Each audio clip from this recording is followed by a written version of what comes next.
अगर आपको 1.2 million dollar देगा तो क्या आप इस जॉब को करेंगे? 1.2 मिलियन डॉलर मतलब 30 करोड़ रुपए। और आपको बस इतना करना है कि इस लाइट हाउस का लाइट कभी भी बंद नहीं होने देना है। क्या आप इस जॉब को कर सकते हैं? और इस जॉब को ज्वाइन करने के बाद आपका कोई भी बॉस नहीं होगा। आपका जब मन हो तब सो जाए, जब मन करे तब घूमने चले जाए, चाहे आप इंजॉय करें या दिन भर फिशिंग करें। बस आपका काम इतना रहेगा कि लाइट हाउस का ऊपर वाले लाइट सही से काम करते रहे। 30 करोड़ रुपए मिलेगा बस आपको इस लाइट का ध्यान रखने के लिए। अगर आप भी सोच रहे हैं इस जॉब को करने के लिए तो उससे पहले ये वीडियो जरूर देख लें। जो मोन लाइट हाउस गार्ड करना जो समुद्र के बीचों बीच है। और आप ये भी याद रखिएगा कि आप वहाँ पे अकेले होंगे, यानी नॉनली लेस होगा, कोई भी नहीं होगा आपसे बात करने के लिए। और इसके साथ साथ सबसे खतरनाक बात यह है कि इस एरिया में बहुत डरावने तूफान आते हैं जो इस जॉब को खतरनाक और खौफनाक बना देता है, क्योंकि यहाँ की तूफानी लहरें कई मीटर तक टकराती है। इस टावर में जान जाने का भी खतरा रहता है। अभी जो आप तस्वीर देख रहे हैं ये ली गई थी एक रेस्क्यू ऑपरेशन करते हुए। यहाँ पर क्लियर देखा जा सकता है कि लाइट हाउस का कीपर किस तरह पानी के लहरों से घिरा हुआ है। अगर ये तूफानी लहरें लाइट हाउस को पूरी तरह से कवर कर ले तो जान जाने का भी खतरा बना रहता है। ये सब जानने के बाद भी क्या आप में हिम्मत है इस जॉब को करने के लिए? इस अजीबो गरीबो जॉब को देखने के बाद आप ये सोच रहे होंगे कि इस लाइट हाउस को बनाया ही क्यों, और इस लाइट हाउस की लाइट हमेशा जलनी रहनी चाहिए। तो इसे जानने के लिए हमें कुछ पीछे जाना पड़ेगा। तो दोस्तों ये बात है एजेंट जमाने की, जब सफर करने के लिए ना तो रोड था ना ही गाड़ियाँ, और लंबे सफर करने के लिए सबसे बेस्ट तरीका था समंदर, मतलब पानी, एक बांध जिसका नाम था कैप्टन मोसेस। ये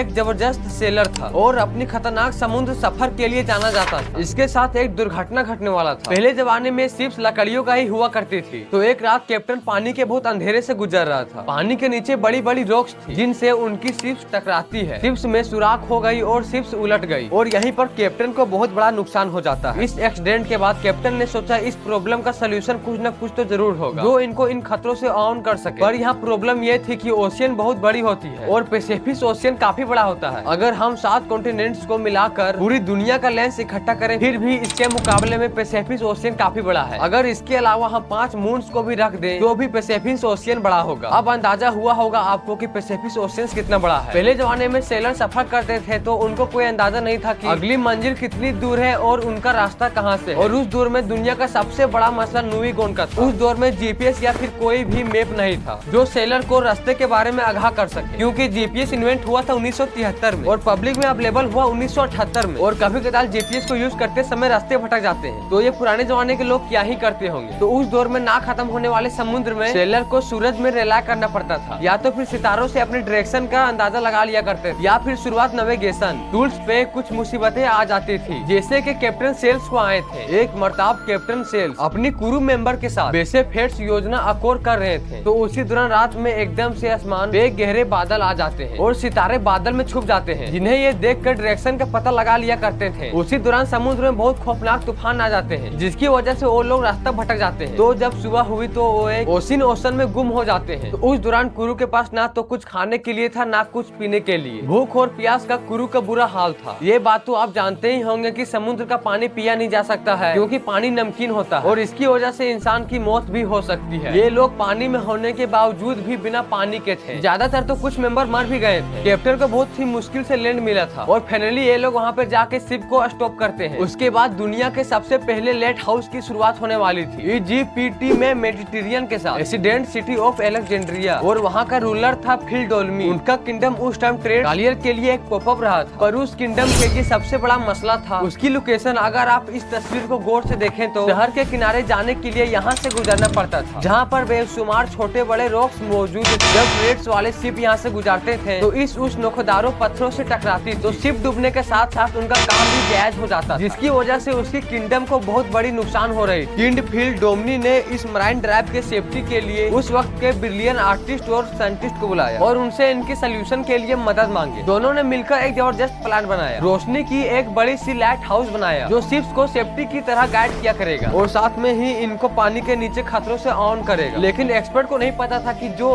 लोग बना रहे हैं वो सबसे खतरनाक टावर बनने वाला है। द वर्ल्ड का ये टावर का नाम था अलेक्जेंड्रिया। इसकी लाइट हाउस 384 फीट और उसको बनाया गया था व्हाइट मार्बल से। इस लाइट हाउस के ऊपर बहुत आग जलती थी और उसको डीजल और लकड़ी का हमेशा सप्लाई दी जाती थी। इस लाइट हाउस को दुनिया के सबसे एशियंट अजूबों में से माना जाता है। लाइट हाउस को लाइट देने के लिए मिरर और लेंस का प्रयोग किए थे, जिसकी वजह से मीलों दूर तक रोशनी दिखाई देती थी और रोशनी को देख के शिप्स वालों को अंदाजा लग जाता था कि हमको उसी दिशा में जाना है। तो बस इसीलिए लाइट हाउस का निर्माण किया गया है।